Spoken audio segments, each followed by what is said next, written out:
Support for Consider This is provided by There's a new place for senior care with daily laundry service. A place with a day spa. A place where seniors get the care they need in the comfort of home. Home Instead Senior Care. from the campus of the University of Nebraska at Omaha. Consider This, a program of issues and information behind today's news. Jacob was born May 17th, 2010, and he actually went straight to the NICU. Couldn't move, his arms and legs against gravity, couldn't roll, couldn't do anything. At first the doctors didn't know what was going on. They said, this may be all you get, so prepare yourself. Prader-Willi syndrome is a rare genetic disorder that impacts the 15th chromosome. Scoliosis, low muscle tone. Had no energy to do anything but sleep 23, 24 hours a day. We were given a little bit of a grim diagnosis. It was, he will never walk, he will never talk. About the same time we met a geneticist. His best advice to us was set the bar high. Let him do whatever he can get to. Don't lit him. And so we haven't, and here we are. I think it was into his second year we found Hetra. What? There he is! Of all the therapies Jake goes through, this is the one he loves the most. It's not work for him, so he gets to come to Hetra and he gets to ride a horse. This is what's going to help him be everything that he's going to be. He's having fun. He comes out to Hetra and plays. Walk on. Walk on. But in doing that, he's getting stronger and getting more abilities and more confidence in his abilities to really be able to push himself. We're really working on the core strength. He's doing some reaching. He rides backwards. It's a dynamic motion, all the different postures, all the different tasks that he has to do while the horse is moving. To lean over and give a high five on each side adds a lot to the strengthening of his core and to his balance. So even though he thinks it's fun, they're really working with him in a way that's building his strength. He's come a long way since the early days of his life when he couldn't do anything at all. He's now walking, almost running. He can jump and get both feet off the floor. We see that Jake is improving, each day, each week. He sits on top of a big horse. He's fearless. So it's a blast. It's great. Hi everyone, I'm Kathy Wyatt. Welcome to this week's edition of Consider This. Our topic, equine assisted activities and therapies. Joining us to talk more about it are two people from the Heartland Equine Therapeutic Riding Academy. Edie Godden, occupational therapist and executive director, and Mike Doyle, a board member. Thanks to the two of you for being here, and welcome to the program. Thank you for having us. Edie, how do you explain today's topic to people? Oh gosh, we offer a service to the community that uses horses as a very unique form of therapy or therapeutic activities for individuals with all types of disabilities. So that's usually the way I start out. Wow, and this is a history that dates back to 600 BC, is that right? Yes, absolutely. So we know horses and animals in general have been used as part of therapy for many, many, many years. But we know here in the United States it really started to become a more active form of activity and therapy in the 1960s. And we've seen that programs have grown since that time. Okay, and how does this particular therapy differ from other therapies that are being offered? I think the biggest thing I like to say is it's therapy without being therapy. So the individuals that come out, they're getting to come out and ride a horse, and a lot of times we can motivate them to do an activity that they might not want to do in the clinic. I've had individuals who didn't want to use their hand to do things in the clinic, but they get out on the horse and we say, let's reach forward and grab the reins, and they're willing to give it a try with that hand. So it's therapy without being therapy, because it's fun and it's interaction with a horse and a whole team of individuals that are helping them. But there's also so many physical benefits of riding. So a lot of people think it's more of the mental aspect or the emotional aspect, but we know there's a ton of physical benefits to riding also. And so what types of diagnoses then are you seeing coming through? We see a wide variety. So we see individuals with cerebral palsy, autism, Down syndrome, traumatic brain injuries, spinal cord injuries, Angelman syndrome, a variety of genetic disorders, developmental delay, MS, so a wide range of individuals. So I have to ask, you're an occupational therapist yourself. Yes. How did you get into this particular realm then? I have grown up with horses, and so it made a lot of sense to me when I was a senior in occupational therapy school. I was doing some research and found a program that offered therapy using horses, and I thought, what a perfect match, because I had a passion for horses and I had a passion for helping people and wanted to make that work together. And I was very fortunate that HETRA had just started in our community shortly before that, so I was able to really get in on the ground floor and help the organization grow. Yeah, and it really is a perfect match from what I've read. Individuals really do bond with horses. Why? Horses are very intuitive animals, and so they can mirror back to us a lot of times what we're feeling and what is happening with us. They're also very willing to give us unconditional acceptance. So they don't hold a grudge against something that happened last week or 5 minutes ago. They're very forgiving of what we do. And so I think that, and if you also think about being on an animal that weighs 1,000 pounds, and if you think about an individual who might be in a wheelchair and they're always looking up to people, and now all of a sudden we're on this 1,000-pound animal and we're at eye level or higher than eye level with those individuals, it makes a difference. So I think that's very impactful for people. So how are these horses selected? Because I would imagine not every horse is suited for what it is that you're trying to accomplish with these people. So what kind of criteria or, what have you, are people having to look for in the horses? You're exactly right, and very few horses actually come through the program and make good therapy horses, and we have a great screening process that we go through first. The horse has to be sound, and when we say that, they have to be able to move on all 4 feet without having soreness or limping.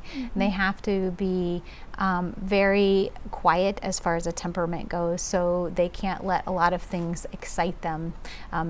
They have to be a correct size. So we have horses from about 13 hands all the way up to 17 hands, and so they're very different in sizes, and they're also very different in movement. So we look at what our program currently has and what our needs are based upon that, and then we look at the horses that are being offered to the program and make choices based on those criteria. Sounds good. And there are other animals that are actually suited for this kind of therapy. Talk about what those animals are. And there are certainly all kinds of different animals that are used for therapy.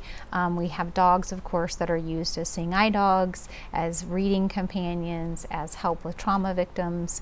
We even have some horses that are serving in some of those capacities as a seeing eye horse. Miniature horses are serving in that capacity. So I think animals of all types are really being used in a therapy setting, and we know that there's some research behind that, how it helps to lower our blood pressure and lower our heart rate to interact with those animals. Okay, and so when we're talking about this type of therapy, I think a lot of us maybe imagine a good chunk of that time being spent on the horse, when in fact this therapy involves time off the horse as well. talk about those activities. Yeah, absolutely. So we offer the riding program, which of course is beneficial in so many ways, but we also offer what we call a life skills program. And in that program, we're learning different tasks that are required to take care of a horse. So it might be cleaning the stalls, it might be learning to groom and take care of the horse on the ground, it might be helping to take care of the tack and the equipment we need for the horses. So it is a wide variety of things, but we're working on things like following directions, staying on task, completing a task. And the goal of all of that is to develop skills that will potentially lead to employment down the road for those individuals. Oh wow, so you are actually partnering with folks then for the employment piece? Exactly. So we just had a great summer program with the Nebraska VR. We had a group of 3 groups actually for the summer of individuals between 14 and 21 who came out and did, one was an 8-week program and one was a 3-week program, and they worked on all of those skills and curriculum during that time frame. And when you talk about you guys are part of a bigger picture here, correct?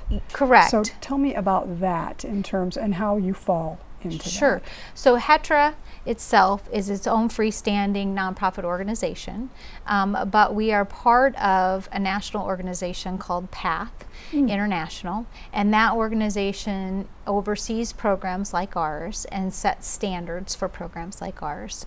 And we are currently considered a premier accredited program in PATH, which is basically the gold standard for programs. We have to go through that accreditation process every 5 years, and it makes sure that we're following safety and programming and facility and administrative things basically to the T. And we're the only PATH Premier accredited program within a 200-mile radius of where we're located. So I'm very proud of that because we've worked hard to receive that accreditation. One of the things, and you've said so much there, but that really stuck out to me was safety. Yes. Because I'm sure when we think about people who are somewhat challenged getting up onto a horse, and you were describing the height of these horses earlier, yeah, what if that horse acts out? What if something happens that you aren't expecting? And so safety from the horse standpoint, but also just from those other activities you were describing. So tell us about safety. Sure. Safety is always our number one priority with our students, and that comes from number one, starting with training of our volunteers. So making sure our volunteers who are sidewalking or leading the horses know the policies and procedures and how to handle a situation if it comes up. Safety also comes in the form of equipment. So safety release, quick release stirrups, helmets. So that's another very important aspect of the safety. Another aspect is training of the horses. So the horses go through extensive training before they're ever allowed to work with our students, and then they continue in their training program throughout the time that they're with our program, not only training from a safety standpoint, but also to physically condition them so that they can do the work we're asking them to do. Okay, you've alluded to it a few times already, but talk with us, and we're going to put a visual up for our viewers about the benefits involved in this type of therapy. Sure. So again, a lot of times people think it's more the mental or the emotional benefit, which is certainly there and very, very strong, but there's also a lot of physical benefits to riding. One statistic shows that in a 45-minute session that a rider has to do 3,000 to 5,000 postural adjustments. We can't reproduce some of those things in the clinic. So we know it helps with balance, with range of motion, with crossing the midline, with learning to stay on task, learning to follow directions, social skills, so learning to interact with the team of individuals that's working with them. So there's a whole variety of physical as well as the emotional and mental benefits to riding. So I'm sure folks across the state are probably asking themselves, where do I find one of these near me? So from a statewide perspective, what are the offerings that you're aware of? And then maybe we'll talk about what does it take to put something like this together? Sure.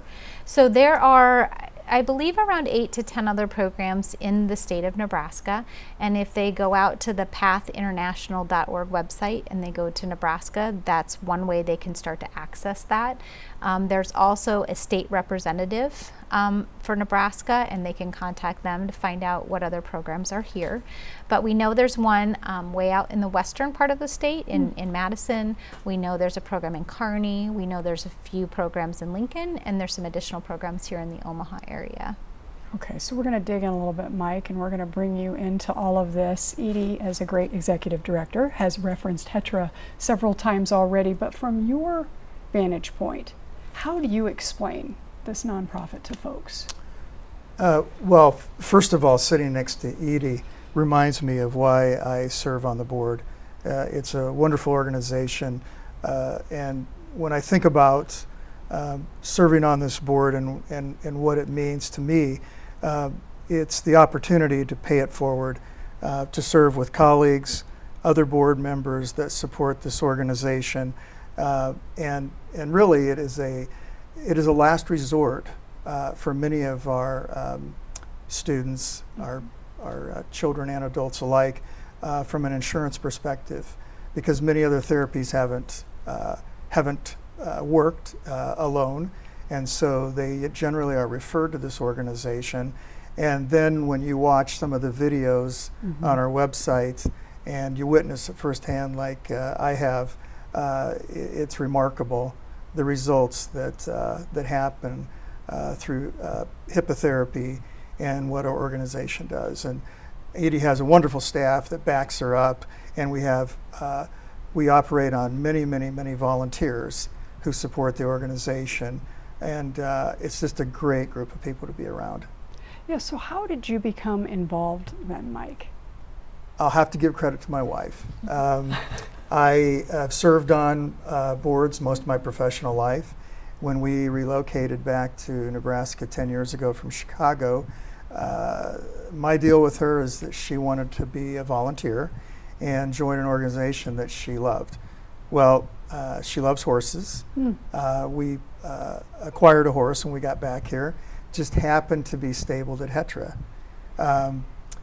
One thing led to another, and I was asked to serve on the board, and it was one of the best decisions I made.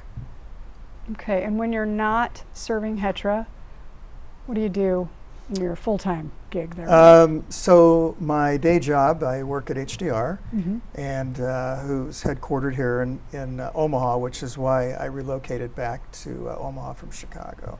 And I travel extensively, and once in a while I'm able to bring my skill set to HETRA when we need the advice of an architect, which I can provide. And what's also been rewarding is there are a number of us at HDR who serve in various roles with HETRA that I found out. One being a parent of a student, up to a walker. And so our organization has sponsored several grants at HETRA. As I said, we get the bulk of our funding from philanthropical support, donations, and fundraisers. So it's been very rewarding for me and HDR to participate. So Edie, I want to stop there and ask you, it may seem obvious, but the importance of what he just said. So you reach out, you bring Mike into the board, and lo and behold, you find out that there are other people right around him impacted by what it is that you're doing, and then they take it a step further and they all pool together their resources of time, talent, and treasure to help you out. I mean, what does that mean to an organization like yours? It is huge for an organization like ours because we could not operate without the community support. And when I say community support, I mean the donations, the foundations, the corporations that are willing to support our students and their participation, and the volunteers. Last year alone, our volunteers gave us over 20,000 hours. and we schedule over 220 volunteer shifts a week. That is a lot of dedication by our community to support the individuals that we serve, and we couldn't do it without them. And again, everywhere from the donor to the volunteer that comes out, we're very dependent on all of them, and very grateful for all of them. Well, I think, Mike, this would be a really good time for folks who are watching who have considered joining a board, but really have been reluctant for whatever reason. Talk about the importance, not only in your opinion about, serving, but how to find an organization that best fits, yourself. So all of the boards that I've served on in Illinois and Nebraska, it was always through referral or being recognized as potentially having a talent that could be supporting the mission and the vision of the organization. Mm-hmm. In Hetra's case, I had joined the organization at the time where we were operating out of 2 facilities that we did not own. We had a barn and a stable in West Omaha and one in Valley. Mm-hmm. We only had 1 set of staff, so there was a lot of logistics and a lot of juggling that we had to do. And especially our executive director and keeping everything working. When we decided that we were going to take the leap forward and purchase a single location in Gretna, where we're at now, as you can imagine, it required attorneys, brokers, land planners, which I was able to find at HDR. Mm-hmm. Imagine that. And a whole host of skill sets on down the line to help organize and operate this organization. Accounting is another good one. And it's amazing, you will find all these different skill sets pooled together. You can put together a pretty formidable team. And I would say almost everybody on our board, Edie, has come from referral. I agree, yes. So I think getting to know the organization and who's involved in the organization to make sure it's a good fit for you. Yeah. Well, you talked about a formidable team. Let's take a look at some photos from Hetra. And Edie, if you could just walk us through what it is that we're seeing. We have a few that we'd just like to show our viewers to get an idea of what it's all about. So we have that's our indoor arena and our therapy clinic, which is right outside there. And this is what we call the west side of the barn. So this is where all of our students enter and exit the barn, and it's also where we have our parent viewing room. We also do some treatment on our mechanical horse called EQ down the aisleway when we have a student that can't actually or isn't ready to ride a horse yet. So that's the west side of the barn, and that of course is one of our darling therapy horses and adorable students and awesome volunteers there showing off what they're doing in the arena. Our arena is much larger, as Mike said. We used to have 2 facilities with very small arenas, so it's very nice to have this nice large facility. HDR helped us to get it insulated and put the heaters in, which made a huge difference and allows us basically to run programming throughout the year, which is very, very exciting. I think we have one more here, yep. And this is a picture at our Little Britches Horse Show. It's actually out at Skyline Ranches Arena, and it's one of our students participating in the horse show.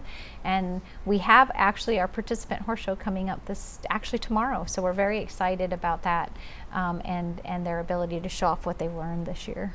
Wow, and Mike, of course, the stars are the people you're serving, obviously, and that support team, the horses. We have pictures of horses that we want to put up, and the 2 of you just talk over these as we're running them. So the horses, as we go through these, you're going to see a lot of different variety of horses. You probably can't see the size difference as much in there, but they're all very special, very unique, and very important parts of the team. They take a lot of training and they take time to maintain them, but they also get a lot of very special care and whatever type of care that they need. Lady, Leroy, the 2 that just passed, are draft crosses, so they're big horses that can carry some heavier weights, which is great for our veterans program. And we saw Star and Charm and Waldo, of course. Waldo is kind of a local legend are all horses that have been with our program for 8 or more years and are kind of our go-to guys and our Mr. Reliables that we really depend on. Well, and we didn't see a few pictures there, and those horses may be needing sponsors. So just in the few minutes we have remaining, how do you become a sponsor for a horse? Yes, that's an excellent question. So to become a horse sponsorship, if you wanted to do it for a year, it's $3,600, and you get a really nice sign on the horse's stall that hangs out from underneath their name, and it tells us who sponsored that horse for the year. But the sponsorship for the horse covers everything from their feed, their hay, their grain, their supplements, any chiropractic care they need, their farrier foot care, to the training and conditioning, the shavings for their stall. So all aspects of their care. And as I said, these guys are really truly the backbone of our program, and it's important that we take very, very good care of them and help them maintain. Most of our horses are a little bit older, and so in dealing with that, we want to maintain them throughout their lifetime. You can also become a sponsor at a month level or even a week level, so you can do it at any level, and any type of sponsorship for these guys is really appreciated. Outstanding. 1 minute left, Edie. 1 minute. What's important to note that we haven't talked about already? I think the biggest thing, again, is just to say a thank you to the community and to the donors and to the volunteers that support our program. And we are always looking for more volunteers. So please come out, check out the program, go through a tour, learn more about it. And you don't have to have horse experience. We will train you, but we can definitely use more volunteers for the program. Quick thought? Visit our website. Watch a video and you'll be hooked. Wow, you're a great segue, Mike, because we're going to go ahead and put up the website right now for our viewers. So if they want more information, they can go, and we also put your phone number up there too. So folks, it's hetra.org, 402-359-8830. Mike, we've got 30 seconds. Anybody out there thinking, maybe this is something I should be a part of, what would you tell them? I would tell them it's a very rewarding experience, and again, I became hooked on the organization, and I think anybody who would hear by word of mouth or come out and see our facility, they would be very gratified and honored to join the team. Well, I want to thank the two of you for being here and sharing your time, your expertise, and your stories. I want to thank our students working hard behind the scenes, of course our viewers for watching. As we close today, we're going to take you to Vala's Pumpkin Patch, as seen through the lens of Kaylin and Tyson, the daughter and son of Chris White. He's a senior here at UNO. We will see you next week.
Consider This is an issues and information program produced by UNO Television.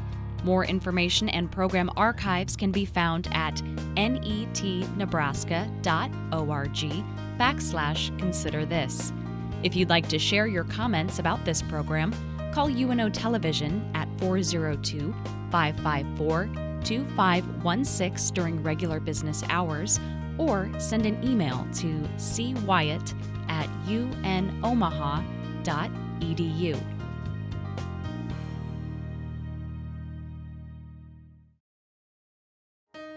Support for Consider This is provided by